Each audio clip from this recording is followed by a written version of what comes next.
Math easy solution में आपका स्वागत है। आज मैं BSc first year major math की थर्ड यूनिट स्टार्ट करने जा रहा हूँ, वो भी प्योर हिंदी में। और उनमें सबसे आप पहला चैप्टर क्या है, BSc first year major math बीजगणित विश्लेषण एवं ज्यामिति यूनिट थर्ड, सदिशों का अदिश एवं सदिश गुणन, चार सदिशों का गुणन, व्युत्क्रम सदिश, इसको हम कवर करेंगे यूनिट थर्ड में। लेक्चर फर्स्ट क्या है, इसमें इसको हम थोड़ा समझते हैं कि सदिश, पिछले साल 12th क्लास से सदिश और 3D वाला चैप्टर निकल गया था, इसलिए स्टूडेंट को सदिश के बारे में जानकारी ना होगी, इसलिए थोड़ा सा बेसिक बताना उचित समझता हूँ। और जैसे सदिश क्या है, एक प्लेन है, इस प्लेन में एक पॉइंट लेते हैं O और एक पॉइंट लेते हैं B और O को A से मिला देते हैं। O को जब A से मिलाते हैं तो इसकी डायरेक्शन O से A की ओर होगी। और यहाँ पे हम OA के ऊपर एक एरो का साइन लगा देते हैं, इसको वेक्टर OA पढ़ते हैं। क्या पढ़ते हैं? Vector OA। अब एक वेक्टर हम ले लिए, एक सदिश OA पढ़ते हैं। अब यहाँ पे एक सदिश लेते हैं OA, और इसी को कहते हैं ओरिजिन, मूल बिंदु के सापेक्ष A का स्थित सदिश। अब OA और एक सदिश और लेते हैं AB, OA जिसकी दिशा O से A की ओर है, और दूसरा सदिश लेते हैं AB जिसकी दिशा A से B की ओर है। ठीक है, तो दो सदिश OA और AB इस प्रकार लेते हैं कि पहले इस सदिश OA में O कहलाता है सदिश OA का प्रारंभिक बिंदु, और A कहलाता है सदिश OA का अंतिम बिंदु। तो यहाँ पे दो सदिश लिए, एक लिए OA और दूसरा सदिश लिए AB। तो पहले सदिश का अंतिम बिंदु और दूसरे सदिश का प्रारंभिक बिंदु, पहले सदिश का प्रारंभिक बिंदु O है और पहले सदिश का अंतिम बिंदु A है, और दूसरे सदिश का प्रारंभिक बिंदु A है और अंतिम बिंदु B है।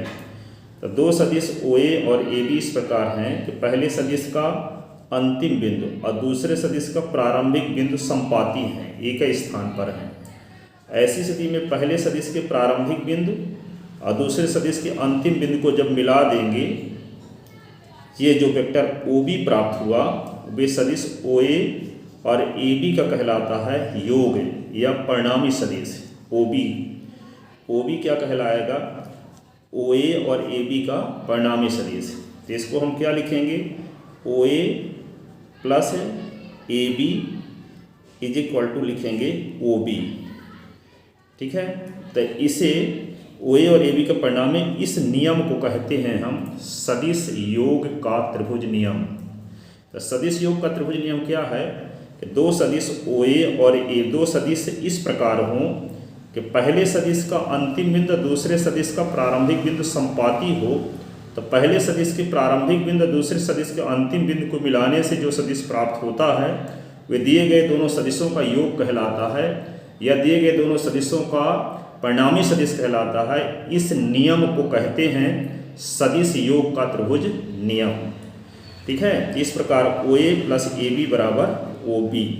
इसी प्रकार ये मान लेते हैं कोई त्रिभुज ABC बनाते हैं, तो यहाँ पे ABC में सदिश योग के त्रिभुज नियम से AB plus BC is equal to CA नहीं होगा, AB plus BC is equal to CA का उल्टा AC होगा। जैसे यहाँ पे OA plus AB is equal to BO नहीं है, OA plus AB is equal to OB है। इसी प्रकार AB plus BC is equal to CA नहीं होगा, AC होगा। इसी प्रकार BC plus CA is equal to AB नहीं होगा, BA होगा। AB plus BC is equal to CA नहीं होगा, AC होगा। इसी प्रकार त्रिभुज मान लेते हैं कि PQR बनाते हैं, PQR। तो यहाँ पे सदिश योग के त्रिभुज नियम से क्या होगा? PQ plus QR is equal to PR। यदि सदिश है DEF बनाते हैं, DEF,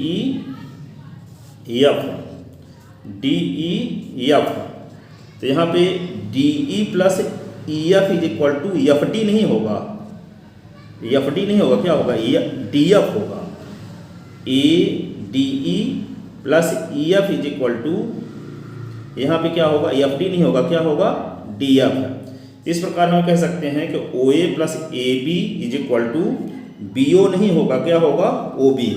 तो O A plus A B is equal to O B, सदिश योग का त्रिभुज नियम। तो सदिश योग का त्रिभुज नियम क्या है कि दो सदिश ऐसे हों कि पहले सदिश का अंतिम बिंदु दूसरे सदिश का प्रारंभिक बिंदु एक ही स्थान पर हो।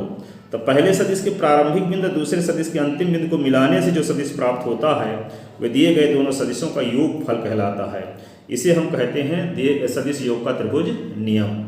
अब यहाँ पे जैसे O A plus A B is equal to O A plus A B is equal to O B आया, तो इसी को क्या लिख सकते हैं, A B is equal to O B minus O A. तो यहाँ पे A B is equal to जब ओ बी माइनस ओ ए आया, तो इसी प्रकार यदि सी डी रहेगा तो क्या आएगा, यहाँ पे देखिए O A B is equal to O B minus O A है, तो ये वेक्टर ए बी का ये प्रारंभिक बिंदु ए है, अंतिम बिंदु बी है। तो क्या है यहाँ बी का पोजीशन वेक्टर, ये क्या कहलाएगा, बी का स्थित सदिश, और ये क्या कहलाएगा, ए का स्थित सदिश। यदि वेक्टर ए बी है तो पहले अंतिम बिंदु का स्थित सदिश, फिर माइनस प्रारंभिक बिंदु का स्थित सदिश। यदि वेक्टर सी डी है तो पहले अंतिम बिंदु का स्थित सदिश ओ डी माइनस प्रारंभिक बिंदु का स्थित सदिश ओ सी।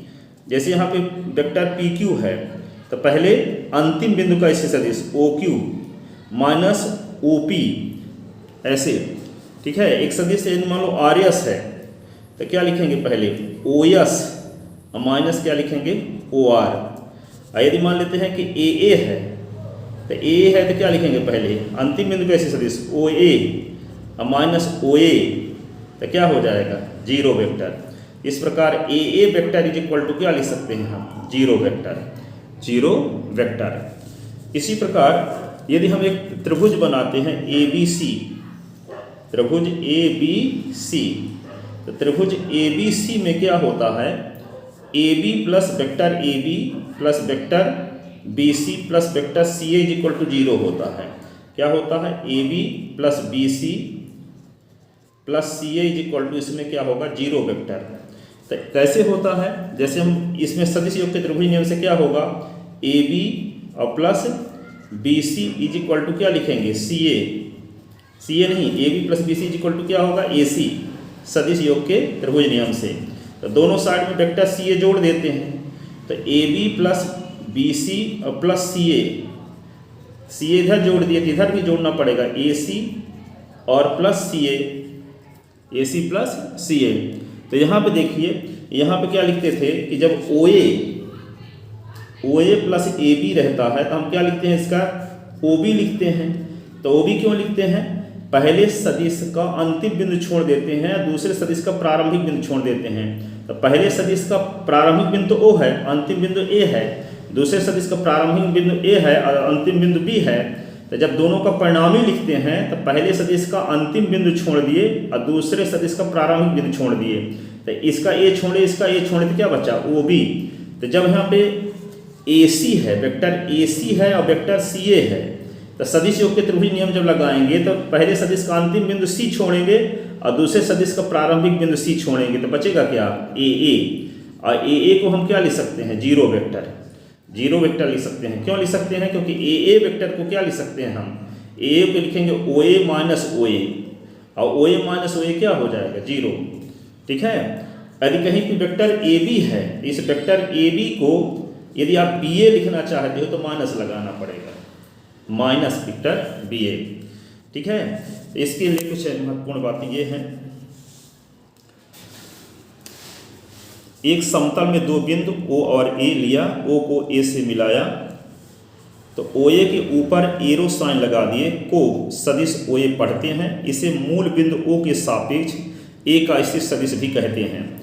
O सदिश OA का प्रारंभिक बिंदु कहलाता है और A सदिश OA का अंतिम बिंदु कहलाता है, ठीक है। और सदिश योग का त्रिभुज नियम, सदिश योग का त्रिभुज नियम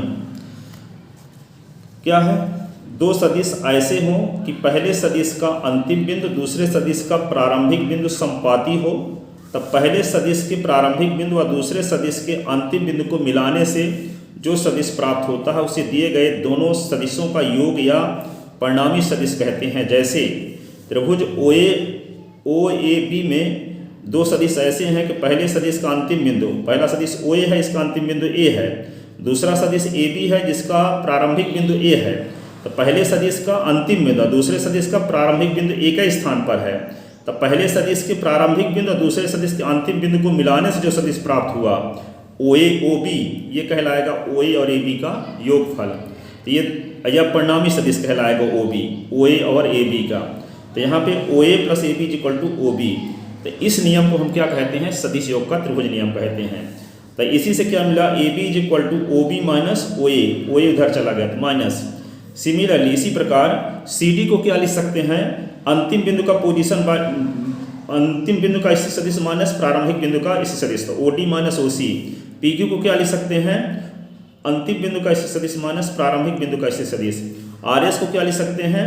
अंतिम बिंदु का स्थित सदिश माइनस प्रारंभिक बिंदु का स्थित सदिश है, OS minus OR। XY vector को क्या लिख सकते हैं?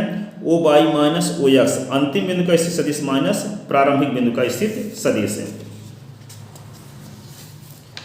अब इसमें एक रूल ये है, किसी त्रिभुज ABC में सिद्ध कीजिए कि AB plus BC vector AB plus vector BC plus vector CA बराबर 0 वेक्टर। तो दिया है एक त्रिभुज ABC, तो सिद्ध करना है AB plus BC plus CA बराबर 0। उपपत्ति या प्रमाण, त्रिभुज ABC में सदिश योग के त्रिभुज नियम से क्या होगा? AB plus BC equal to AC। सदिश योग के त्रिभुज नियम से दोनों पक्षों में वेक्टर AC जोड़ने पर AB plus BC plus CA, और यहाँ AC plus CA, AB plus BC plus CA is equal to AC और CA मिलकर क्या होगा? सदिश योग के त्रिभुज नियम से पहले सदिश का अंतिम बिंदु C और दूसरे सदिश का प्रारंभिक बिंदु C छोड़ देंगे तो क्या बचेगा? AA। और AA को क्या लिख सकते हैं? OA minus OA। तो OA माइनस OA क्या होगा? 0 वेक्टर। तो AB plus BC plus CA is equal to 0, यही सिद्ध करना था। आई होप आपको समझ में आया होगा। यदि ऐसा है तो ये वीडियो अधिक से अधिक स्टूडेंट को शेयर करें ताकि अधिक से अधिक लोगों का भला हो सके। Thank you so much.